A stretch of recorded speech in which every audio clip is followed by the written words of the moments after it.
The ponderous question right now is there really any more things that are left to say about Cannibal Corpse?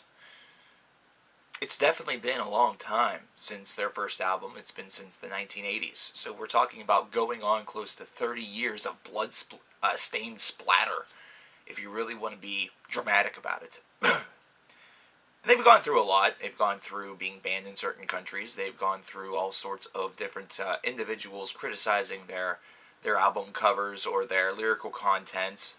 And they've gone through a pair of singers. But coming back for a Skeletal Domain here in 2014, it still feels like an event. It still feels like it's an important benchmark of either a good year in music or a good year in death metal. Because Cannibal Corpse still produce really, really good albums, and that's been evidenced by their last couple. So with the Skeletal Domain, what really do they have to prove? Do they have to prove anything at all? And the real answer to that question is, well, yes and no. They don't really have to prove anything because they're always going to be seen as one of the forefathers, godfathers, and one of the best death metal bands to ever exist. That's just plain old fact. It's something that many people will think, well, I like them, and other people will say they don't, but that doesn't matter. That doesn't really, cover the base of the entirety of, death metal-dom.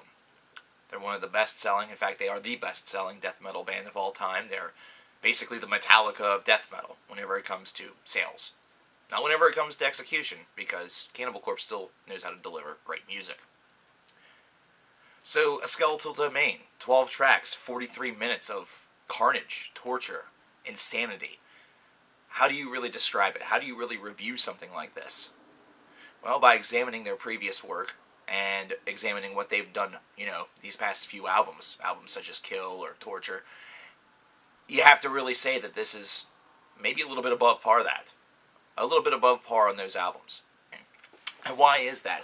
Why is it that we speak about each Cannibal Corpse album as though they've really pushed the envelope just a little bit further, even though death metal has really remained kind of unchanged, just kind of modified by all of its, benefactors for 3 decades now? Well, it's because Cannibal Corpse is staying traditional. They don't necessarily see the need to, overly extend the hand. They don't necessarily need fancy gimmicks or to really morph their sound into something that it never was in order to really produce a trademark album that really just has death metal spattered all over it. And that's exactly what a Skeletal Domain is. The construction of these tracks definitely will remind a Cannibal Corpse fan of exactly why they like the band. This is something that can really shift between breakneck, soloing or breakneck, leads or openings, and then can kind of slow down a little bit into those, sections where you almost feel as though it's one of those important moments of a horror movie where you're watching the carnage unfold as it is happening to the victim. And that's what a Cannibal Corpse album essentially at times can feel like. It feels like that frantic chase whenever the killer or the entity that is really terrorizing a location or terrorizing a group of people is going after their victim, and then those slower moments is really where that carnage occurs. It's where everything kind of breaks down and the kill is being executed. And that's the best way to describe it, because that's what a Cannibal Corpse album is. It really gets you frantic, it gets you on that breakneck pace, it gets you kind of in chase mode in a way, with the way in which the music is constructed, and then all of a sudden, bam, it's like no matter what you do, you're always going to be caught, you're always going to be inside of this killer's radar, he's going to get you, and he's going to kill you, and it's going to be sadistic. Now, one thing that many people will say is that this album cover, by comparison to some of their other ones, is kind of lacking, and, well, I guess that's kind of fair whenever your expectation is for a ton of gore, but that's just kind of how it is. Personally, I like the album. I think it's dark, I think it's morbid. It has just kind of a really cool little aspect to it. Plus the tree that's in the background that sort of, makes a face, reminds me a lot of the mountain that sort of has a face in The Sound of Perseverance by Death, so there's definitely a nice little illusion there. By the way, if you're hearing all the pounding, it's because there's all sorts of freaking work being done in the apartment building I live in, so I apologize for that. Either that or there's a killer outside my door and I'm about ready to get fucked up. Hopefully it's Corpse Grinder, because that'll at least be cool. Lyrically speaking, this is not something that has to deviate all that much as well, but the one thing that I will say is that you're not seeing as much impact being delivered toward, certain genders.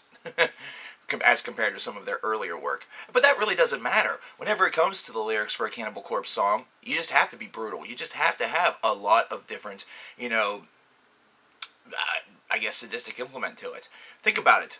Get the chainsaw, cut their fucking heads off. You have to kill or become. Off of Kill or Become, track 3 off of this disc. It's something that's very simple. It doesn't have to be, poetry. It doesn't have to be Edgar Allan Poe or, Lewis Carroll in order for it to be, really impactful to a listener. And Cannibal Corpse fans know that. They know that these guys don't necessarily have to write, Lovecraftian poetry about how they're going to murder somebody just in order to, make themselves seem legit. Either that or, make you appreciate them more or make you respect them. They're already respected, and they know that. The album flows beautifully, but Cannibal Corpse has been at it for such a long time. This was something that was almost a guarantee before the album even got play pressed. It also is one that is uncompromising. It's brutal.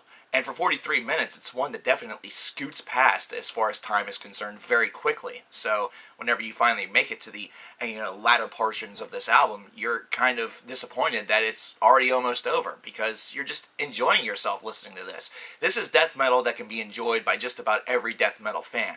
For newer fans, this is a taste as to what death metal was really rooted on, what it was kind of developed as, and what really started everything that we are now seeing in 2014 whenever the death metal scene is concerned, including deathcore. So if you don't cite Cannibal Corpse as at least a band that you are appreciative of, do it, because without them there wouldn't be deathcore.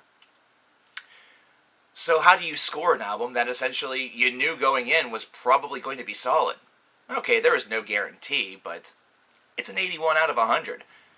There's nothing to be, really contested about being imperfect on this album. I mean, the songs are Cannibal Corpse songs. They're great songs that whenever they're played live are going to really be, just as impactful as some of the others, but they're not going to garner as much applause, I think, as, some of the others.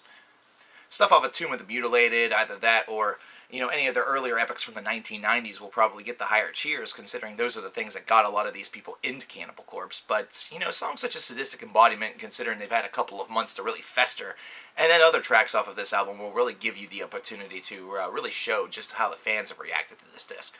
I'll tell you how they've reacted whenever it comes to, buying it. Yesterday was release day, for those of you who are wondering what time it is here, and we had about 5 or 6 copies of the album in my store. And by the time 5 o'clock rolled around, we were sold out.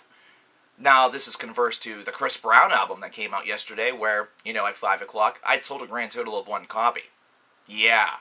It's kind of like whenever Godzilla came out yesterday also, I've sold 7 or 8 copies by 5 o'clock, but The Fault in Our Stars, the big teen, romance, dopey, pretentious bullshit movie, I sold a grand total of 1. Yesterday was a really, really good day for stuff that, isn't pretentious and stupid. So, hey, I guess September 16th is really going to be, marked down in history as being good for something. Well, anyway, Cannibal Corpse, Skeletal Domain. What did you guys think about this? I definitely enjoyed this album. I think you'll enjoy this album, mainly because it's Cannibal Corpse. Cannibal Corpse is not a band that you really need to think hard in order to enjoy. They're just a band that you just throw on, and you just put your horns up, you start headbanging uncontrollably for no fuck reason, and you just enjoy it because it's just satisfying. It's almost like they take all of those thoughts, all of those ideas that you've had swimming in your head after a long day at work or school or just in general because you're a crazy son of a bitch. They speak it, and the music sounds like they're doing it, and it's great. It's a terrific release. What did you guys think? Let me know in the comments below. Don't forget to like, subscribe, all that other fun stuff. That way we can be great pals. Whatever. I'll see you later.